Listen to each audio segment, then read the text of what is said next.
In Samuel 14:6, Jonathan says to his armor-bearer, "Come, let us go over to the garrison of these uncircumcised.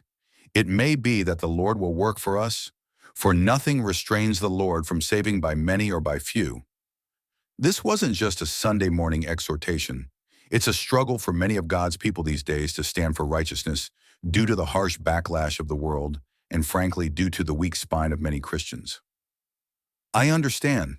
Confrontation is not my thing. It cuts deep, regardless of how justified in the Lord my undertaking may be. I don't know many who enjoy it in spite of the hearts of truth and love that they seek to convey. A vast contingency of the body has become stagnated, complacent, and all but powerless as a result. I have spent a good amount of time in that camp as well. The world, some of our family and friends, and even other professing believers often become indignant, and it can be devastating to many. Try as I may, I wrestle tremendously with such things, though I know my ways to be consecrated. This is an extremely effective weapon of the enemy. It shuts us down with despair and defeat. This long road has taught me that my feelings, fears, and personal insecurities cannot dictate my stance on holiness, starting with the pursuit thereof in my own life. If I am reviled for righteousness' sake, I am blessed because my reproach lands on Christ if I'm indeed standing in truth without hypocrisy. Likewise, we get bogged down with circumstances. Finances, relationships, fears, and the like take the place of God in preeminence when we shift our focus to them. Even momentarily, we may have a less than literal but just as intimidating Red Sea or Philistine garrison set before us. Often we look at our spiritually scrawny selves in the mirror and say, "Why bother?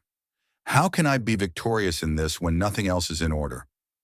Too often we fail to harness the power that we've been granted and guaranteed because we look at ourselves without the sanctified lens of the Spirit that resides within and is dormant only because we resign it to be so. Note Jonathan says nothing about the ensuing battle being easy.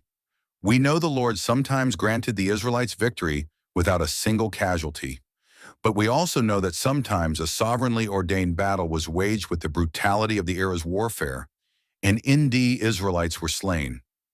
Regardless, the Lord's promises stand, and when we really turn our life over to Him, we couldn't bear to have anything but the fulfillment of His will, no matter what it means for these temporal lives. The Lord's power is unrivaled, His grace unequaled, His mercy unparalleled. We've been granted these in all of their accompanying facets. We are fighting a defeated, albeit crafty foe. In our own strength we'll fall before Him like wheat before a scythe, but in Him and through Him we'll achieve the victory regardless of the cost, because the greatest price has already been paid, ensuring us that we are victorious. This isn't name it and claim it theology. Submit to the Lord, walk in His ways, present the truth in love as living sacrifices, and stand in His battle dress looking to Jesus, the author and finisher of our faith. He doesn't need mighty men of the flesh. He simply needs those who will submit, and in so doing, they take on the might of the King. Man didn't part the seas. Man didn't win Israel's military engagements. Man did not fashion the heavens, and man cannot save himself. It is God who grants man a providential path and a route to salvation through Jesus Christ. Trust the one who led captivity captive. Whether by few or many men, the ultimate work of righteousness was accomplished alone by the Holy One.